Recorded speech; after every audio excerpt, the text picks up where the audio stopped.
غیر قانونی طور پر بھارت کے زیر قبضہ جموں کشمیر میں بھارتی فورسز نے اپنی ریاستی دہشت گردی کی جاری کارروائیوں میں گزشتہ 36 برس کے دوران 922 بچوں کو شہید کیا ہے۔ بچوں کے عالمی دن کے موقع پہ جاری کی گئی ایک رپورٹ میں کہا گیا ہے کہ یکم جنوری 1989 سے اب تک بھارتی فوجیوں اور پولیس اہلکاروں نے 96,382 کشمیریوں کو شہید کیا، جن میں 922 بچے بھی شامل ہیں۔ بھارتی فورسز کے مظالم کی وجہ سے مقبوضہ علاقے میں 1,07,974 بچے یتیم ہوئے۔ مقبوضہ علاقے میں ہزاروں شیرخوار اور سکول جانے والے بچے مہلک پیلٹ گنوں اور دیگر وحشیانہ مظالم کی وجہ سے شدید زخمی بھی ہوئے ہیں، جبکہ کئی مستقل طور پر بینائی سے محروم ہو چکے ہیں، جن میں 19 ماہ کی حبا جان اور 13 سالہ میر عرفات بھی شامل ہیں۔ اگست 2019 میں بھارت کی طرف سے مقبوضہ کشمیر کی خصوصی حیثیت کی منسوخی کے بعد صورتحال مزید سنگین ہو گئی ہے اور بھارتی فوج اور پولیس اہلکاروں کی طرف سے گرفتار کیے گئے کشمیریوں میں بڑی تعداد سکول کے طلباء کی ہے۔ اپنے قریبی عزیزوں کے وحشیانہ قتل کو دیکھنے کے بعد بہت سے بچے مسلسل نفسیاتی صدمے کا شکار ہیں۔ رپورٹ میں مقبوضہ کشمیر میں بھارت کو اس کے جرائم پر جواب دہ ٹھہرانے اور کشمیر کے دیرینہ تنازع کے حل کے لیے اس پر دباؤ بڑھانے پر زور دیا گیا ہے تاکہ کشمیریوں خصوصاً بچوں کو درپیش مشکلات کا خاتمہ ہو سکے۔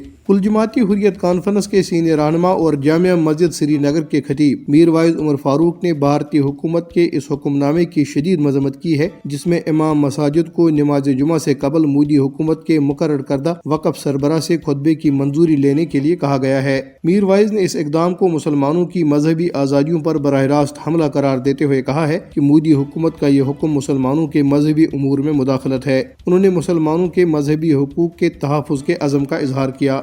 بھارت کے بدنام زمانہ تحقیقاتی ادارے NIA نے پیراملٹری اہلکاروں کے ہمراہ ضلع کپواڑہ میں چھاپے مارے ہیں۔ NIA کے اہلکاروں نے ضلع کے علاقے ہندواڑہ میں ایک شہری کو گرفتار بھی کیا۔ کل جماعتی حریت کانفرنس آزاد کشمیر شاخ کے کنوینر غلام محمد صفی نے مقبوضہ کشمیر میں بچوں کو منظم طریقے سے نشانہ بنانے کی مذمت کی ہے۔ غلام محمد صفی نے عالمی برادری پر زور دیا ہے کہ وہ کشمیری بچوں کے حقوق اور آزادیوں کے تحفظ کے لیے فیصلہ کن کارروائی کرے۔